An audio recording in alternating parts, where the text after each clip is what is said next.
et on se retrouve pour la rubrique C'est mon histoire. Aujourd'hui, j'ai le grand honneur d'avoir avec moi le pasteur Eladj Diallo qui nous vient tout droit de Calgary au Canada anglophone. Bonjour pasteur Eladj. Bonjour, Ça va bien? super bien, merci de m'avoir sur votre plateforme. Merci à vous d'être dans cette émission. Vous êtes le pasteur de l'église Crosspoint, c'est ça? C'est ça, Fellowship, c'est ça? Fellowship, À Calgary et aussi à Montréal également, Crosspoint Nouvel Nouvel Espoir. Espoir, j'y étais Oui, presque. pas de problème. Deux très très belles églises que vous dirigez donc avec votre épouse et toute une équipe. Bien sûr. Et aujourd'hui, vous êtes là pour nous raconter votre belle conversion, comment le Seigneur vous a sauvé de façon vraiment surnaturelle. Toutes les conversions sont surnaturelles, mais Bien celle-là, sûr, hein? je vous préviens à la maison, celle-là, je pense que vous l'avez jamais entendue, elle est exceptionnelle.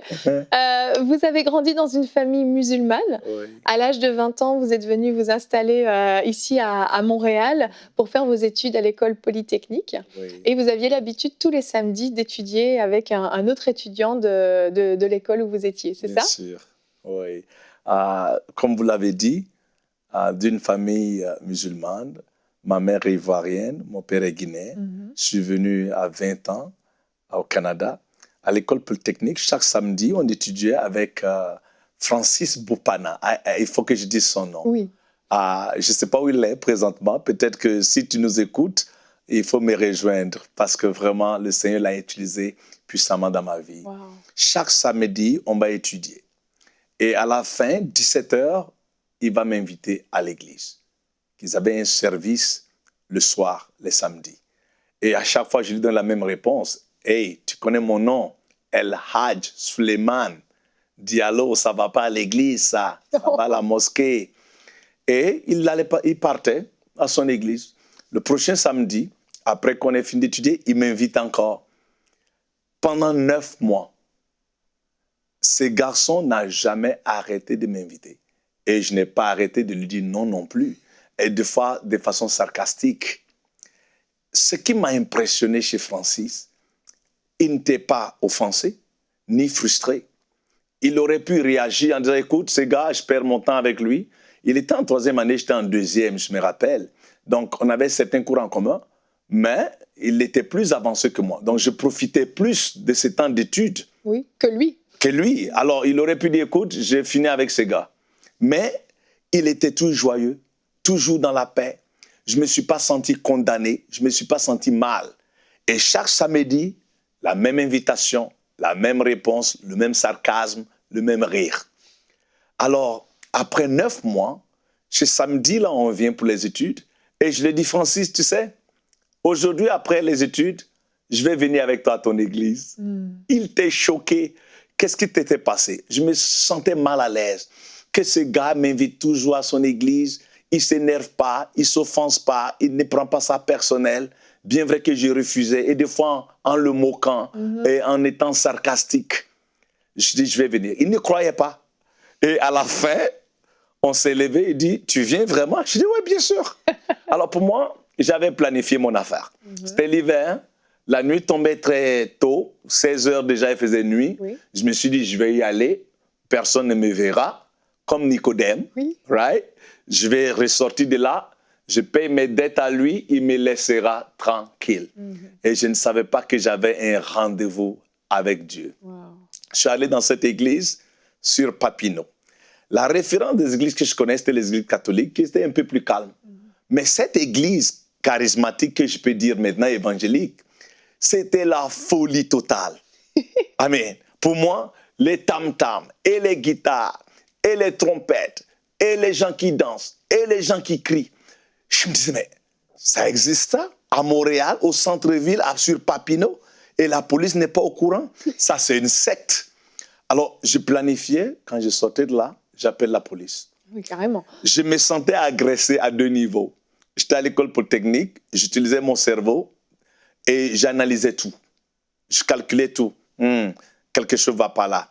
Et en même temps, j'avais ce côté religieux et je me sentais vraiment trahi. Je me disais, comment ces gens peuvent oser faire autant de bruit, autant de désordre dans la maison du Dieu saint? Ce n'est pas possible, c'est inacceptable. Alors, la musique partait. 15 minutes, je me suis dit, oh mon Dieu, ça tire, c'est trop c'est trop long. Parce que à mon appartement, j'avais mes 2 colocs qui m'attendaient pour qu'on prie ensemble. Et le temps passait et je me disais, mais ça tire trop, quand est-ce qu'ils vont finir? Il faut qu'on parte. Et tout d'un coup, le pasteur Carbone, que le Seigneur le bénisse, ce grand homme de Dieu, il s'est levé, il a pris le microphone, il a calmé la musique un peu, rabaissé un peu le tempo. Il a dit, Alléluia, Alléluia. Il y a 4 personnes ici. Dieu vous a amené ici pour une rencontre, pour vous sauver. Je n'étais pas intéressé. Non. Je ne fais pas part de cette gang. Alors, rapidement, faisons vite, finissons, parce que je dois aller poursuivre ma propre prière.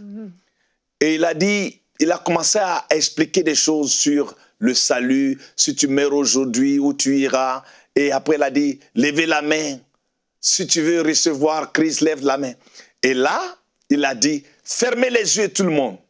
Moi, je me suis dit, je ne peux pas fermer mes yeux. Ces gens, c'est une gang de fous. Et je ne suis pas en sécurité ici. Je ne peux pas fermer mes yeux. Il avait une autorité incroyable. Il a renforcé sa demande. Je dis, Alléluia, tout le monde, fermez vos yeux. Alors, j'ai fermé un œil, juste comme ça, avec un œil ouvert, juste pour me rassurer. Oui. Qu'est-ce qui se passe? Et je regarde avec l'œil, un œil ouvert, je vois une dame qui s'élève, c'était une Africaine. Elle pleurait, la pauvre dame, elle pleurait. Oh, oh. Je l'ai regardée avec un œil, puisque l'autre œil était fermé. Je dis, oh, pauvre Africaine, dans cet hiver, ces pays étrangers, ça doit être très difficile pour elle. Elle doit souffrir. En plus, on a sûrement dû lui offrir $40 pour jouer ce rôle-là, pour qu'on dise que le pasteur est tellement puissant. Oh, arrêtez ça. Je n'étais pas là-dedans. J'étais critique. Et là, un autre homme se lève et il était québécois. Il ne pleurait pas, mais il avait l'air vraiment dans les nuages. Je dis, OK, c'est pas pire. Lui, il doit être peut-être le cousin à la femme du pasteur. Vraiment un mauvais cœur, une mauvaise appréhension. Comme un coup monté. Un coup monté, c'est Hollywood. Hein, OK? Ils sont en train de jouer des rôles. Et là, une 3e personne se lève. Le pasteur a dit 4 personnes. Là, on attend. La 4e personne ne se lève pas. Et là, je me disais, soit le pasteur veut jouer un peu, tu vois, créer un peu le suspense. Ça a été trop facile les 3 premiers, tu vois. Ils se sont levés, la dame s'est levée, le garçon s'est levé, une autre dame. Donc, il faut créer un peu de suspense pour rendre ça un peu plus excitant, tu vois. Ou bien, la 4e personne n'est pas content avec l'argent qu'on lui a donné pour jouer le rôle. Donc, il a laissé tomber le pasteur au milieu. Au milieu du cirque, tu vois. Et personne ne se levait. Tout d'un coup, le pasteur Carbone descend les escaliers. Et il dit, jeune homme, nous allons t'attendre même jusqu'à minuit parce que le Seigneur a un plan pour toi. Et il y avait plusieurs jeunes, il y avait à peu près 800 personnes. Là, je me suis dit, oh, jeune homme, s'il te plaît, lève-toi, qu'on en finisse. Je dois rentrer à la maison, mes colocs m'attendent. Je n'étais pas intéressé. Dieu est miséricordieux. Amen. Je le moquais. Je riais. Si c'était un homme, le tonnerre était déjà tombé sur moi. Mais dans sa miséricorde, il m'a regardé dans ma fragilité, dans mon attitude de rébellion, de critique, et il m'a aimé. Et il ne m'a pas jugé.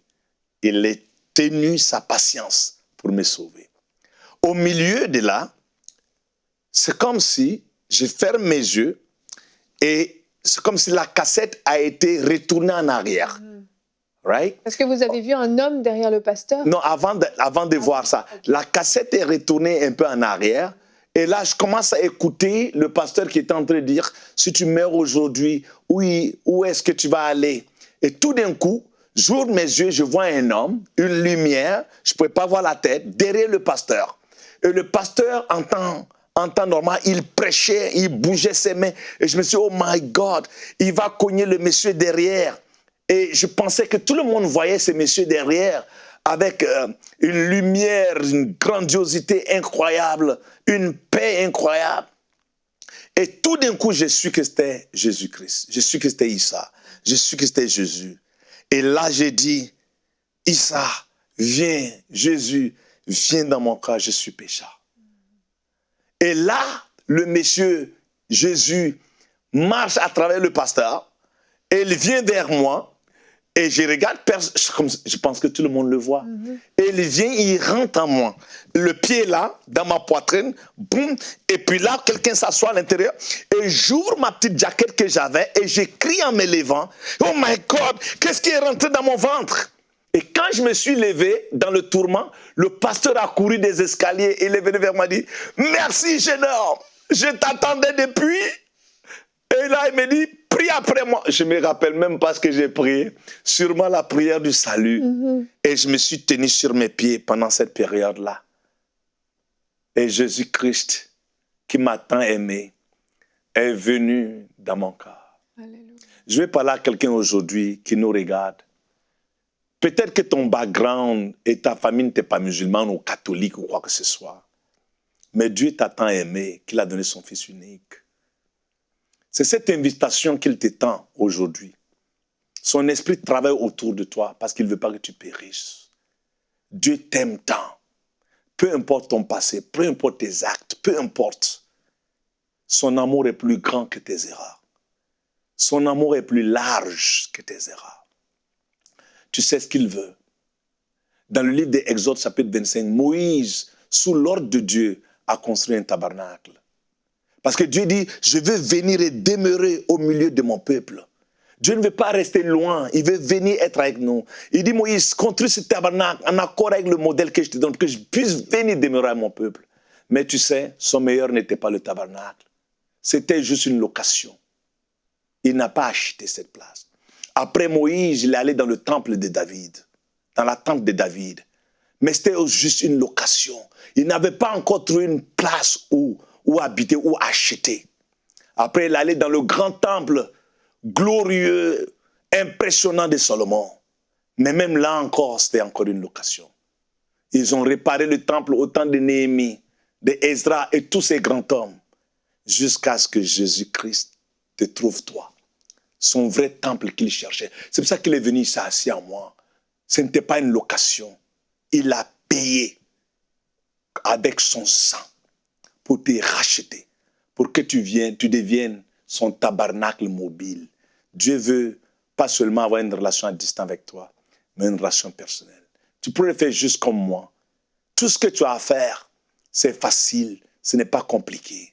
C'est juste de l'inviter dans ta vie, comme je l'ai fait.